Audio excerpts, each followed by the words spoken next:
Audi intră oficial în segmentul SUV-urilor de lux de dimensiuni foarte mari cu noul Q9, un model dezvoltat în principal pentru piața nord-americană. Clasa SUV-urilor premium de dimensiuni mari este una dintre cele mai exclusiviste de pe piață. În Europa, concurența este reprezentată în principal de Range Rover, Mercedes-Benz GLS și BMW X7. În Statele Unite, oferta este mult mai variată, incluzând modele precum Cadillac Escalade, Chevrolet Tahoe, Lincoln Navigator, Ford Expedition sau Jeep Grand Wagoneer, vehicule foarte apreciate de clienții americani. Prin lansarea modelului Q9, Audi își face în sfârșit loc în acest segment. Deși mașina a fost gândită în primul rând pentru America de Nord, constructorul se așteaptă la un interes ridicat și în Europa, unde SUV-urile de mari dimensiuni sunt tot mai căutate. Din punct de vedere al dimensiunilor, Audi Q9 devine cel mai mare model din gama actuală a producătorului. SUV-ul măsoară 5,31 metri lungime, 2,21 metri lățime cu oglinzile desfășurate și 1,81 metri înălțime.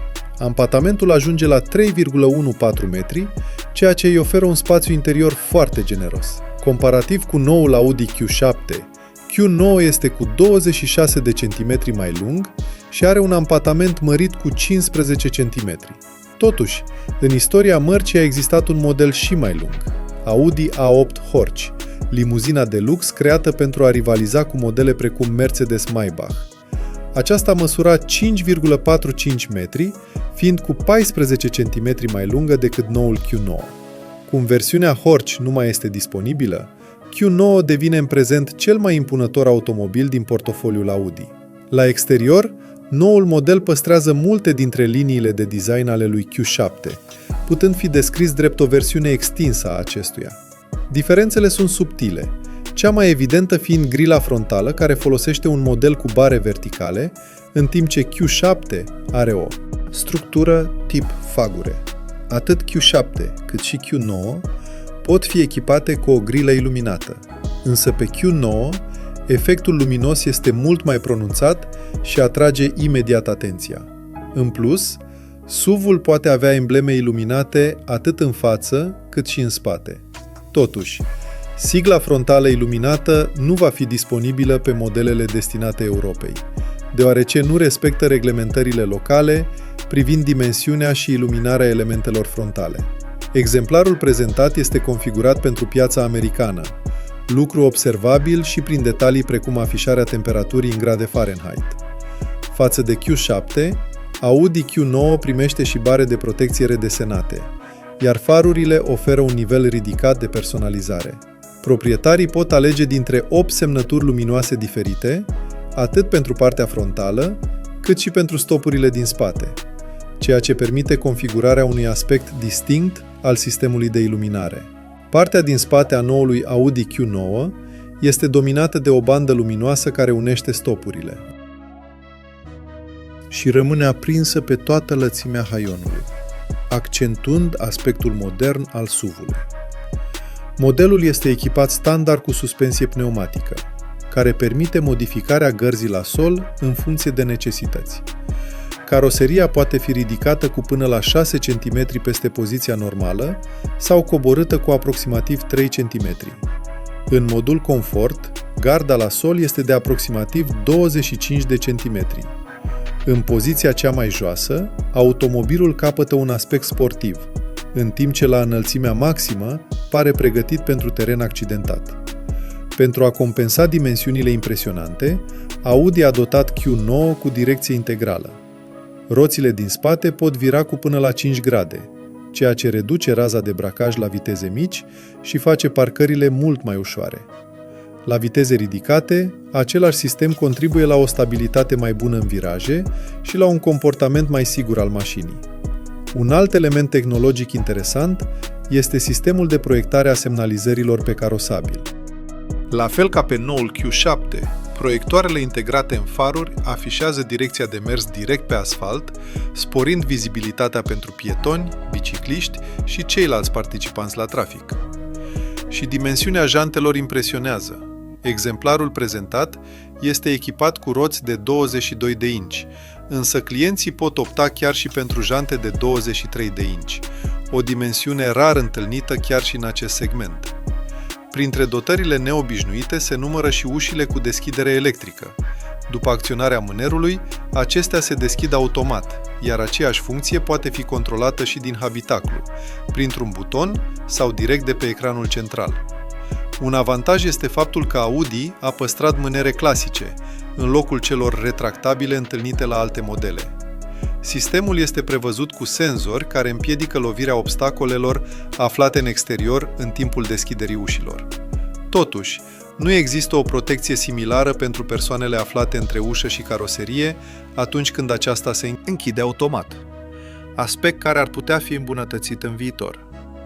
În interior, deschiderea ușilor se face printr-un buton sau printr-un mecanism de urgență ascuns, însă o soluție mai intuitivă ar fi fost utilizarea unor mânere convenționale. Portbagajul beneficiază la rândul său de acționare electrică. Audi Q9 este disponibil exclusiv cu 3 rânduri de scaune și poate fi configurat fie cu 6 locuri, 2+2+2, folosind 2 scaune individuale pe rândul al doilea, fie cu 7 locuri, 2+3+2. Indiferent de configurația aleasă, volumul compartimentului pentru bagaje rămâne același. Chiar și atunci când toate cele 3 rânduri sunt ridicate, spațiul disponibil pentru bagaje este surprinzător de generos pentru un SUV cu această configurație. Chiar și cu toate cele 3 rânduri de scaune utilizate, portbagajul oferă suficient spațiu pentru bagaje. 2 valize mari de călătorie încap fără probleme, iar în compartiment mai rămâne loc și pentru alte obiecte. Sub podeaua portbagajului există un spațiu dedicat pentru depozitarea ruloului, kitului de pană și altor accesorii. Compartimentul este bine echipat, având cârlige pentru sacoșe, cârlige glisante, priză de 12 V și un buton care coboară suspensia spate pentru a facilita încărcarea obiectelor grele. Pe partea opusă se află comenzile pentru rabatarea electrică a scaunelor din spate. Opțional, modelul poate fi echipat și cu un cârlig de remorcare, iar capacitatea maximă de tractare ajunge la 3,5 tone. Rabatarea electrică a scaunelor necesită ceva timp, însă rezultatul este foarte practic. Se obține o podea complet plană și un spațiu de încărcare de aproximativ 800 de litri. Lungimea utilă depășește 1,35 metri și poate fi mărită prin glisarea electrică a celui de-al doilea rând de scaune. În funcție de poziția banchetei din mijloc, portbagajul oferă între 700 și 850 de litri atunci când al treilea rând este pliat. Cu toate cele 7 locuri ocupate, volumul scade la aproximativ 280 de litri, iar prin rabatarea celui de-al doilea și al treilea rând, se ajunge la o capacitate impresionantă de 2308 litri. Accesul către ultimul rând este asistat electric. După deschiderea ușii și apăsarea unui buton, scaunul din rândul al doilea glisează automat pentru a crea spațiu de acces. Procedura nu este foarte rapidă, însă facilitează urcarea în partea din spate. Odată ajuns pe ultimul rând, surpriza este plăcută. Spațiul este suficient chiar și pentru un adult. O persoană cu o înălțime de aproximativ 1,86 metri beneficiază atât de loc pentru genunchi, cât și de un spațiu generos deasupra capului de aproximativ 10 cm. Deși poziția picioarelor este ceva mai ridicată decât pe rândurile din față, confortul rămâne bun pentru călătorii obișnuite. Pasagerii din spate beneficiază de dotări complete: scaune încălzite, prize USB, suporturi pentru pahare, iluminare individuală și guri dedicate de ventilație, transformând ultimul rând în locuri utilizabile și pentru adulți, nu doar pentru copii. Totuși, cele mai confortabile locuri rămân cele din rândul al doilea. Configurația cu 2 scaune individuale oferă un nivel ridicat de confort și o atmosferă apropiată de cea dintr-o limuzină de lux. Singurul inconvenient este că, atunci când al treilea rând este rabatat, obiectele din portbagaj pot aluneca printre cele 2 scaune dacă nu sunt fixate corespunzător. Pasagerii din al doilea rând au la dispoziție reglaje electrice ale scaunelor, suporturi pentru băuturi, porturi USB, climatizare automată pe 2 zone, încălzire în scaune, parasolare pentru geamuri și un plafon panoramic inteligent capabil să-și modifice gradul de transparență. Nivelul de echipare este aproape complet. Nici locurile din față nu dezamăgesc. Poziția la volan este înaltă, accesul în mașină este facil, iar vizibilitatea pare foarte bună. Scaunele pot fi echipate cu funcții de masaj și ventilație, contribuind la un nivel ridicat de confort. În schimb, planșa de bord poate împărți părerile. Designul este aproape identic cu cel întâlnit pe noile Audi Q7, Q5, A5 sau A6 și urmează noul limbaj de design al mărcii. Totuși, instrumentarul digital nu mai oferă aspectul clasic și elegant cu care Audi și-a obișnuit clienții. Deși există mai multe moduri de afișare, niciunul nu reproduce stilul simplu și ușor de citit al generațiilor anterioare. Unii observatori au remarcat chiar că sistemul de iluminare exterioară oferă mai multe opțiuni de personalizare decât panoul de instrumente din fața șoferului. Interfața sistemului multimedia oferă o rezoluție bună și funcționează fluent, chiar dacă modelul prezentat este unul de preserie. Totuși, grafica afișată nu impresionează prin modernitate, iar unii concurenți oferă un design vizual mai atractiv. Un alt aspect discutabil este faptul că majoritatea comenzilor pentru climatizare sunt integrate în ecranul tactil, o soluție care nu este întotdeauna cea mai practică în timpul condusului. La capitolul calitate, Audi se prezintă mult mai bine. Materialele folosite în habitaclu sunt premium, iar finisajele sunt realizate cu atenție.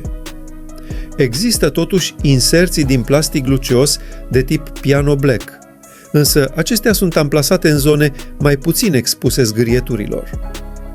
Modelul poate fi echipat și cu un al 3-lea ecran dedicat pasagerului din dreapta. Utilitatea acestuia rămâne discutabilă, deoarece display-ul central este deja suficient de mare pentru a controla funcțiile principale ale automobilului. În plus, posibilitatea de a urmări filme în timpul deplasării nu reprezintă un avantaj pe care toți utilizatorii îl consideră important. Totuși, această dotare este apreciată pe anumite piețe, în special în Asia. În lipsa acestui ecran, consola este acoperită cu o suprafață mare din piano black, astfel că alegerea dintre cele două variante ține mai degrabă de preferințele fiecărui client. Audi introduce și un nou ansamblu de comenzi amplasat în spatele volanului. Selectorul transmisiei, maneta semnalizatoarelor și comenzile ștergătoarelor sunt integrate într-un modul diferit față de cel clasic.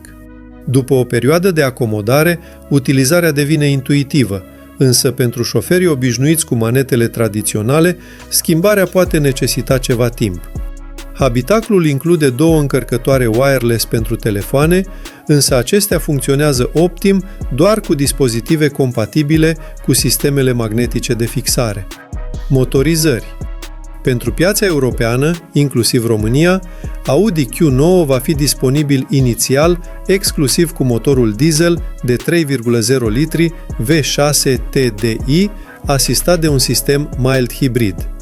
Clienții vor putea alege între 2 versiuni de putere, 245 de cai putere și 500 de Nm, 299 de cai putere și 630 de Nm. Aceeași motorizare este utilizată și pe noul Audi Q7. Indiferent de versiune, transmisia este automată, iar tracțiunea integrală Quattro este oferită standard. Momentan, variantele mai puternice, precum un posibil SQ9, echipat cu motor V8 de 4,0 litri, nu sunt planificate pentru Europa. Totuși, Audi nu exclude complet această posibilitate dacă cererea din partea clienților va fi suficient de mare. Motorul diesel rămâne o alegere excelentă pentru cei care parcurg frecvent distanțe lungi, însă în utilizarea urbană și pe trasee scurte, un propulsor pe benzină sau un sistem plug-in hybrid poate reprezenta o soluție mai eficientă. Preț estimat: La momentul prezentării nu exista încă un preț oficial pentru România. În Germania, Audi Q9 pornește de la aproximativ 108.000 de euro. Prin comparație, Audi Q7, echipat cu motorul diesel de 299 de cai putere, are un preț de pornire de aproximativ 90.500 de euro în Germania, iar pe piața din România costă în jur de 410.000 de lei. Dacă diferența de preț dintre cele două modele se va păstra și la noi, noul Audi Q9 ar putea avea un preț estimat de aproximativ 489.000 de lei.